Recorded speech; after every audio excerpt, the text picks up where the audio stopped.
Well, when Nazreen first came to Denver, I was just really interested.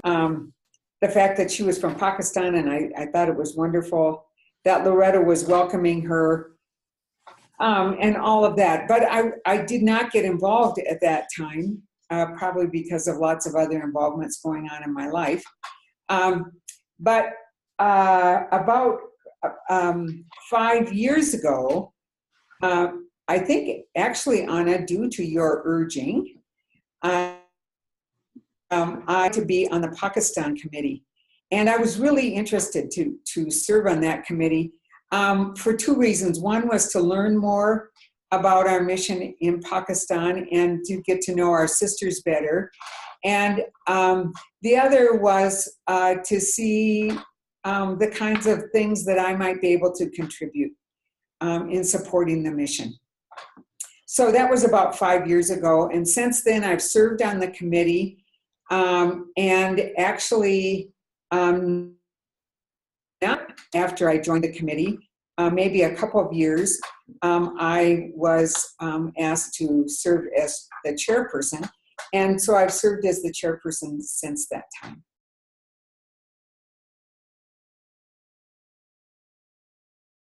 That committee was a brainchild of our discernment steering committee. And the purpose of the ECPC, or Executive Committee / Pakistan Committee, was to help facilitate conversations throughout the Loretto community about our mission in Pakistan. And it was a pretty exciting committee, and came up with, I think, some really good things. The most latest, or most recent, I mean, was the conversation circles about our mission in Pakistan, where people just met in small groups and to share their thoughts and fears and joys and, you know, all the things that they feel about our mission in Pakistan. So I think that was a successful conclusion to the Executive Committee / Pakistan Committee. That group felt that, as a matter of fact, they were no longer needed because it seemed that the Pakistan Committee was really fulfilling its role of sharing throughout the community about the mission, our mission in Pakistan.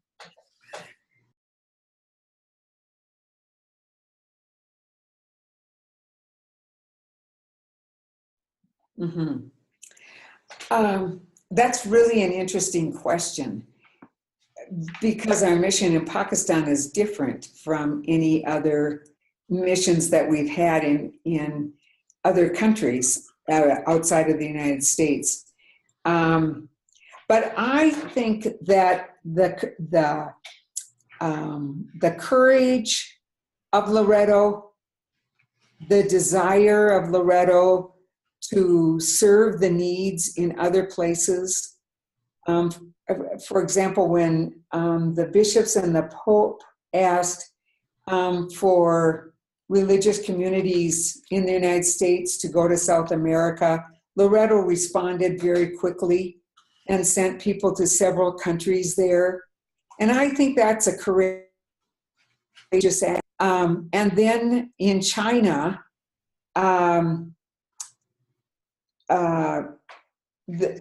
things were difficult in China. Things were extremely difficult. And yet, Loretto sisters went there, and I think that just shows or reflects Loretto's ability to be able to follow the call and the needs of others, even beyond the borders of the United States. Probably if we had not reached into those other countries, there wouldn't have been the openness to a mission in Pakistan.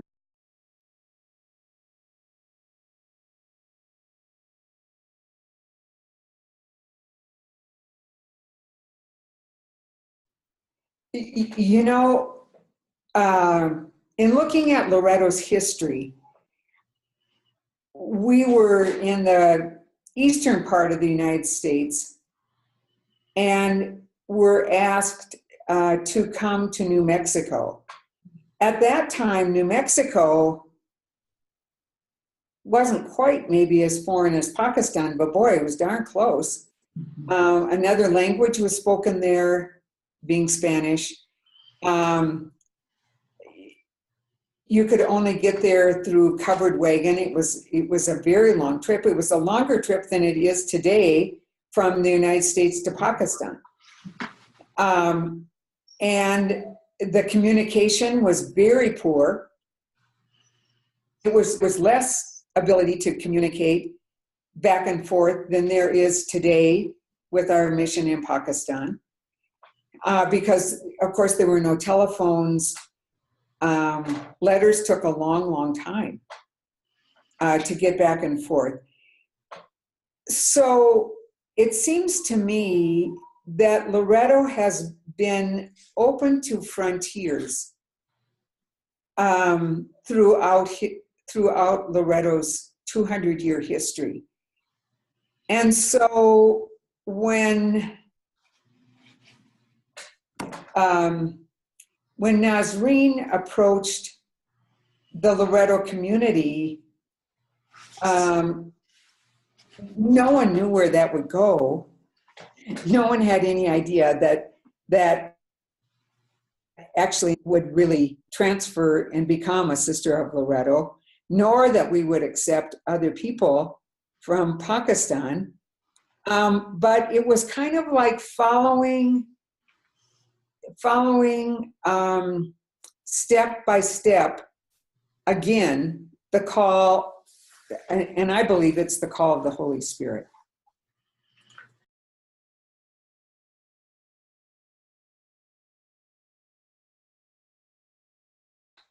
I think because there are women in Pakistan who are interested in joining Loretto, I think that we will have new Pakistani sisters of Loretto.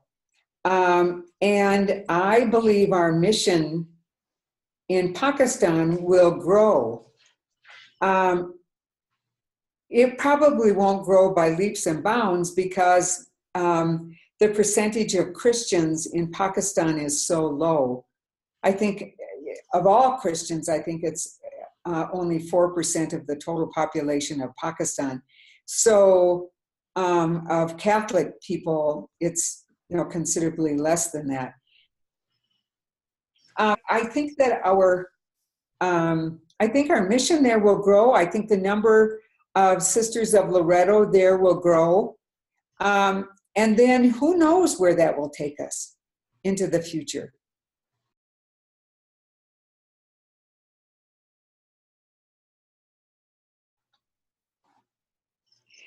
Yeah, I guess the first one that would come to mind is a sense of joy. In Pakistan, currently, is a dangerous place. And yet, when our sisters come here or when we talk with them on Skype, it's filled with laughter, joy, excitement about the garden that they planted, excitement about the students that they've been teaching, about the families that they interact with. So that's a tremendous gift, I think. Some other gifts are, I think it's so wonderful that they are as daring as they are. Maria, coming here, not being very fluent in English and taking on the whole, taking on being educated in installing solar panels, and taking that back to Pakistan and just really going ahead with it and moving ahead with it and making a difference. Some of the things that Nazreen does, I think, are extremely daring in, helping women who are in trouble. And right now, a situation that takes a lot of daring. And I think that spreads back here to the United States. There's also a sense of freshness, a sense of vigor. And I think those are gifts to our community. I think those are the main things that I would say.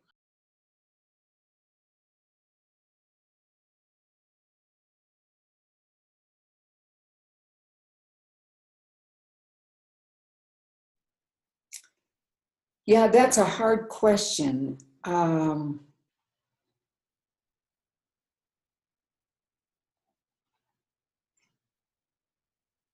There were great attempts to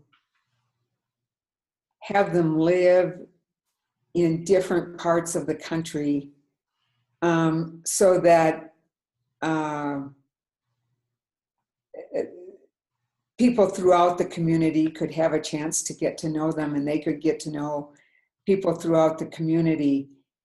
I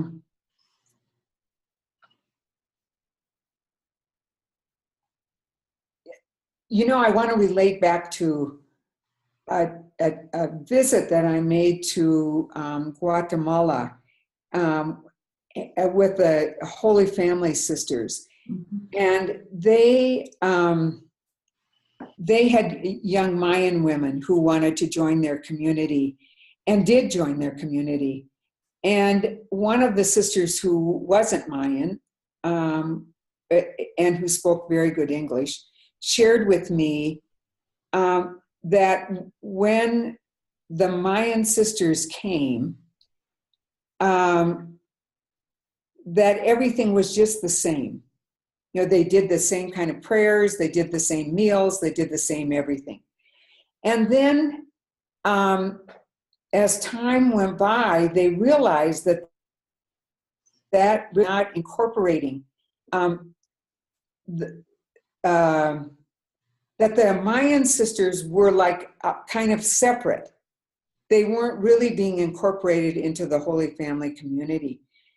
So they did some deep soul searching about what they could do to change some of the things that they were doing that would better incorporate the Mayan culture as well. And perhaps Loretto, on this side of the ocean, maybe we haven't done as much soul searching as we could do, at looking at ways that we might change some of the things that we do to better incorporate our Pakistani sisters. Now that's because they're living across the ocean. But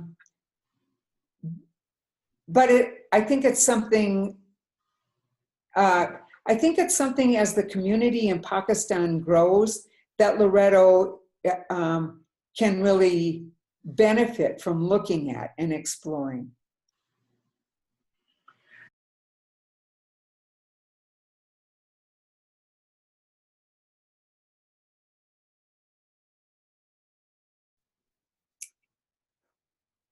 Probably there are a lot of minor challenges, okay? Mm-hmm. But I see the greatest challenges as being those of trust. And that's trust from people in this country trusting our sisters in Pakistan, and vice versa. Our sisters in Pakistan trusting the people back here. And then the other challenge, I think, is misunderstandings. And I think some of the misunderstandings are probably come from what I was just talking about, is cultural differences. And so we in the United States misunderstand some of the things our sisters say. And I think our sisters in Pakistan sometimes misunderstand the things that we here are saying to them. And so it takes a real commitment on both sides to make it work, to overcome those misunderstandings.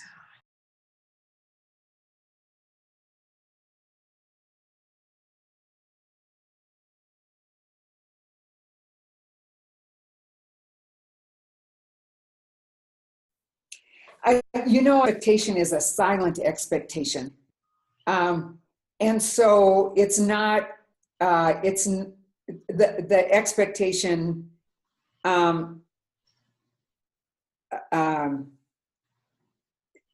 is not, we don't have it in our heads because it's a silent expectation. And so I also think, I also think that we in Loretto tend to think that we're really culturally aware, that we're really unbiased, and that we don't have any racial prejudices. I mean, I'm in Loretto, and I can say I think that about myself. But I think that is somewhat of a culture also of Loretto. And so it's how we could have better prepared ourselves that's a tricky one, because of that very thing of us kind of thinking, oh, well, we're already there. So to better have prepared ourselves, probably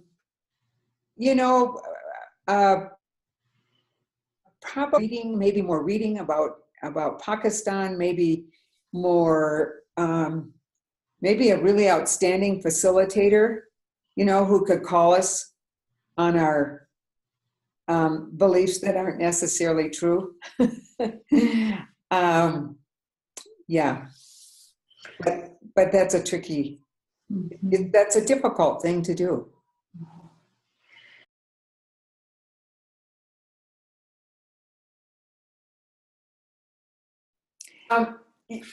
That's really hard to say because, how many years ago,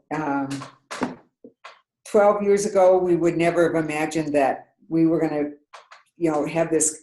have a mission in Pakistan. So it's hard to say. I can say that I hope that there will be new places that where we're involved. And I can say that it seems to me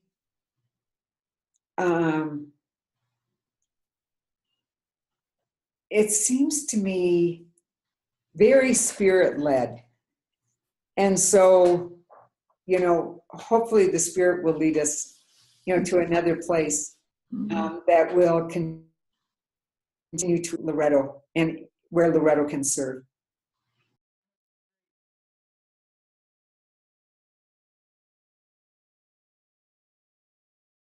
I guess the thing that I would say is that I think that this is really an exciting and challenging time for our sisters in Pakistan, starting out a new mission in Lahore.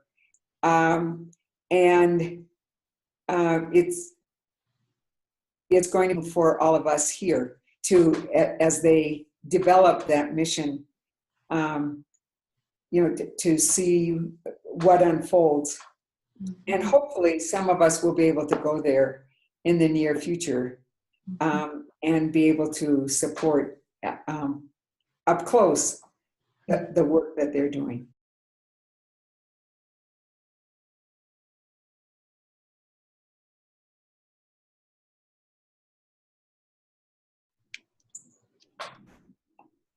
So far as I know, there isn't discussion going on about that with our sisters in Pakistan. But I certainly foresee that it will happen as new people join in Pakistan and as that community grows. And yeah, I keep thinking of ways that one of our sisters from Pakistan could serve on the executive committee. I think that would just be wonderful. It would certainly be a challenge. But gee, we've got technology, and maybe that will be able to happen soon. Sooner than later.